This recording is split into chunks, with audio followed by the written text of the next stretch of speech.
So the US store is now domiciled here. Okay. And we just have really good rates with, I think it's DHL. Yeah, can't remember.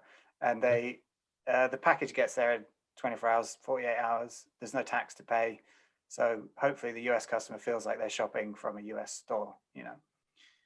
It means everything that we launch is instantly available on the US store. We do the same thing with the Australian store, but and then we have some partners that are kind of friends and business partners that have approached us and said, can we open a store?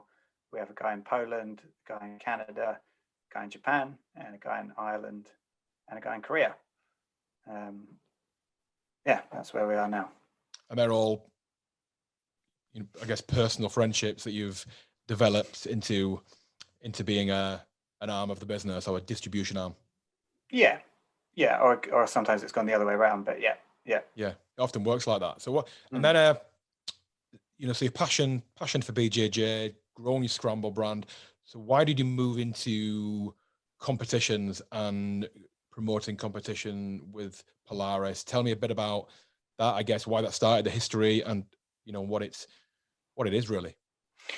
Well, there was a big show that somebody started in America called Metamoris, and somehow he managed to get millions of dollars of somebody's money, and it was pretty spectacular. You know, it was jiu-jitsu done in professional boxing style, or you know, an MMA style, really over the top, big announcers, music, you know, stage, everything. But it was amazing, and we thought, you know, love to do something like that one day. I think we had plans to do a tournament of some kind. I started whipping up some graphics and getting a feel for it, and then there's another brand in the UK called Tatami that also make basically similar stuff to us. And we went to the European Jiu-Jitsu Championships together in Portugal and had dinner together and more than a few whiskeys, and ended up deciding to do the show together because we realized that we needed to pool our resources to do this thing.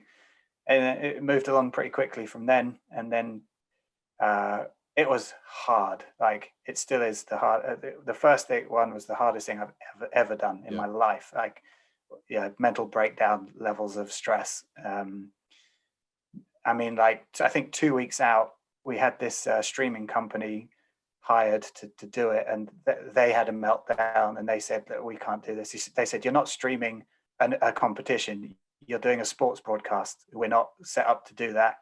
And I think just everything was hard, really, really hard. But even now, we look back on Polaris One, and it was a pretty decent broadcast of a good event. So